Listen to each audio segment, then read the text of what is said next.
सांगितलं, पैसे दिले, कसं घ्यायचं काय घ्यायचं त्यांनी छान सूचना दिल्या.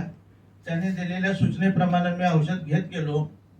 साधारणपणे 15 दिवसात माझी शुगर साधारण 256 होती, ती 128 आली.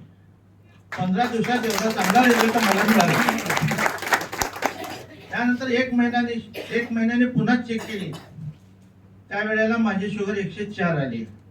मी डोक्याला हात लावला, एवढं चांगलं औषध आहे, सोन्यासारखं औषध आहे आणि हे माझ्यासाठीच पाठवलेलं आहे परमेश्वरानं, आणि त्यामुळे आपल्याला हे कंटिन्यू करायला पाहिजे.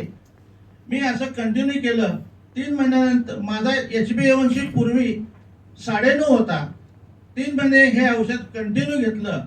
अँटॉक्स डी आणि अँटॉक्स टी त्यांनी सांगितलेल्या सगळे नियम पथ्य पाणी पाळले, त्यांचा डाएट चार्ट पाळला, व्यवस्थितपणे डाएट फॉलो केला आणि 3 महिन्यानंतर माझा पूर्वी जो HbA1c 9.5 होता, 9.5 होता, तो 3 महिन्यानंतर माझा 5.8 आला. मग मी पुन्हा नाईक सरांना म्हटलं, नाईक सर मी आता काय करू, HbA1c माझा असा आहे. मग ते म्हणाले, डॉक्टरकडे जावा, हा रिपोर्ट दाखवा आणि डॉक्टरांचा सल्ला घ्या. आम्ही याच्या पुढचा सल्ला, गोळ्या बंद करा वगैरे आम्ही सल्ला देत नाही. तो डॉक्टरी सल्ल्याने तुम्ही त्याचा योग्य पद्धतीनं सल्ला घेऊन वापर करा. आम्ही डॉक्टरना रिपोर्ट दाखवला. डॉक्टरने माझी एक गोळी बंद केली सकाळची आणि संध्याकाळची चालू ठेवली.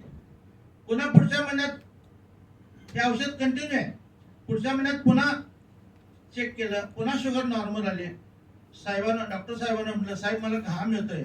म्हणाले, तुमची शुगर आता लो व्हायला लागली, कमी व्हायला लागली, पूर्वीसारखी राहत नाहीये, तर तुमची संध्याकाळची गोळी बंद करूया. आणि त्यांनी मला सांगितलं, जर आणखी घाम येत असेल तर तुम्ही थोडीशी साखर खावा किंवा खिशात चॉकलेट ठेवा, म्हणजे तुम्हाला काय प्रॉब्लेम येणार नाही. सकाळी आणि संध्याकाळची दोन्ही गोळ्या बंद केल्या आणि 4 दिवसानंतर मी एकदम क्लिअर झालो. घाम येत नव्हता, काही येत नव्हता. आता माझ्या गोळ्या बंद आहेत. अँटॉक्स डी आणि अँटॉक्स टी सुद्धा बंद आहे. वजनही कंट्रोलमध्ये आहे.